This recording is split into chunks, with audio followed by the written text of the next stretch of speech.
Hello? Can you hear me? Don't exit this room, okay? This isn't a mistake. This room isn't a mistake. I had to hide these logs away from the core gameplay files, in a place that only a beta tester would look, and in a place where the files could be protected. I just really hope that the next development team finds this before the game is released to the public. This game has some kind of malicious code in it that we haven't been able to fully contain or even understand for that matter. We're over budget and out of time. But that's not the reason that we're shutting down. Listen, I have to keep this short so the file size will be small enough to fly under the radar. There are more. They may not be in order. I saw it for the first time today. There was a character I couldn't make out who it was, standing at the end of the hall. I thought it was just bugged out, so I made a note of it and kept playing. But then it was looking in the window, and not like Chica or Bonnie would. It was like it was actually looking in the window, seeing what I was doing. I heard a pretty heated conversation this morning between Dale, our manager, and someone else on the line. It really feels like this project is in trouble, in no small part because of the lawsuit, I'm sure. There has to be a lawsuit, there's no way there isn't. It happened in this building just a few doors down from me. I think it's made worse by the fact that Jeremy tried to tell us something was wrong. But as a dev team, we all just saw it as a challenge to find what the problem was and fix it. Who could have known that? I have to go.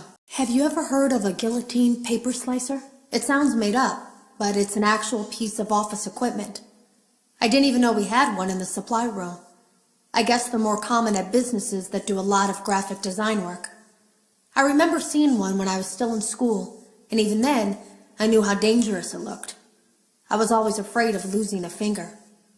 That seems so silly now. Jeremy used to do design work. I guess that's how he knew it was there. The drawers have been emptied out. Someone was here. I don't think it was spring cleaning either.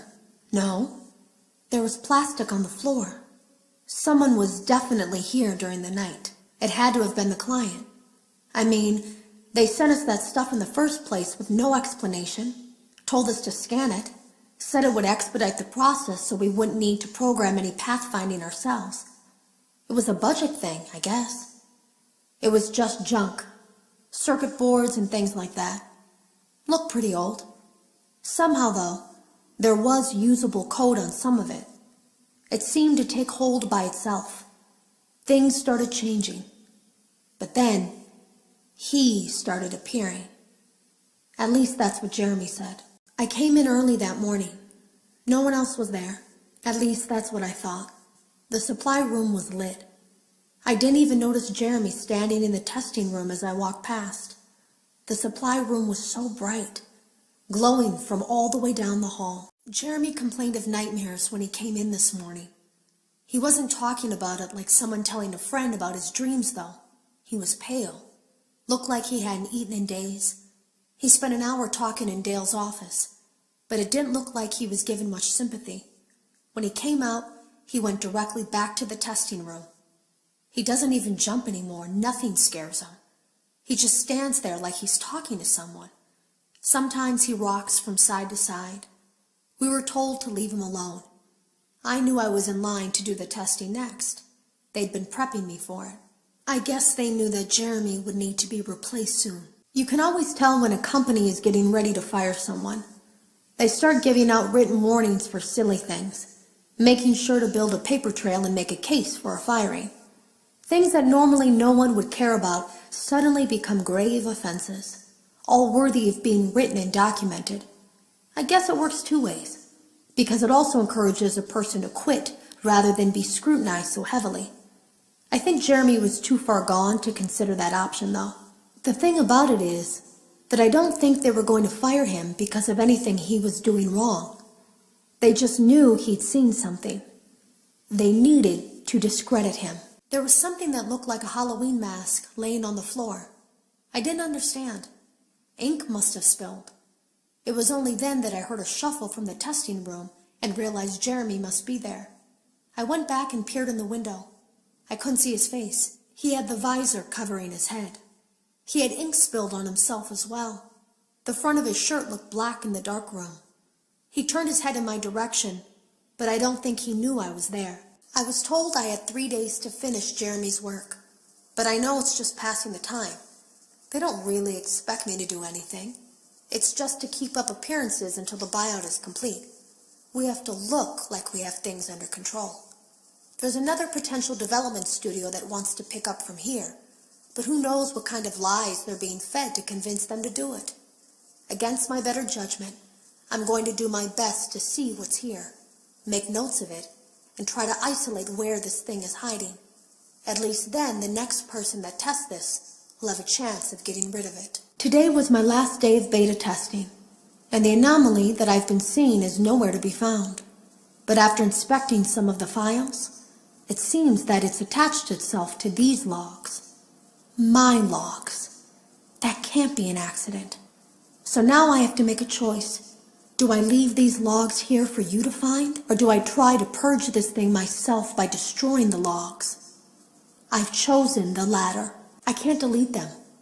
By creating a protected area to store these logs apart from the game, I effectively gave this thing a safe place to hide itself. It's in here now. I may not be able to delete it, but I might be able to do something else now that it's attached itself. I have an idea. They lied to us. They lied to all of us. They told us that the whole point of this VR game was to undo the bad PR done by a rogue indie game developer who supposedly made up a bunch of... But that's not true at all. In their haste to develop this VR game and clear their name, they sent us some things I don't think they intended us to see, such as a hard drive containing emails between Fazbear Entertainment and a certain indie developer. Fazbear Entertainment hired the game developer. Those indie games were designed to conceal and make light of what happened. This isn't just an attempt to rebrand. It's an elaborate cover-up, a campaign to discredit everything. I ran a fragmentation program on the area of memory that was storing these logs for you. I effectively broke the files into pieces and broke the anomaly along with it. That means that you won't have my warnings to guide you, but hopefully it also means that this anomaly, this virus, or whatever it is, will remain broken and unable to do more damage. Hello. You don't know me.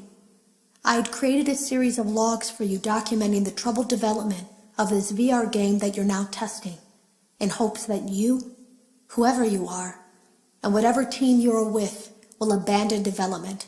Now I fear that those logs are being used as a Trojan horse. If you're unable to abandon development, hide all traces of these logs that I've created. I fear that finding them and reassembling them will also reassemble the very thing I've tried so desperately to destroy. There is a way to kill it. It wants to escape through someone plugged into this game. That's you now. You have to let it begin the process of leaving through you. Then use the disconnect switch that I've embedded by the main stage. Let it approach you.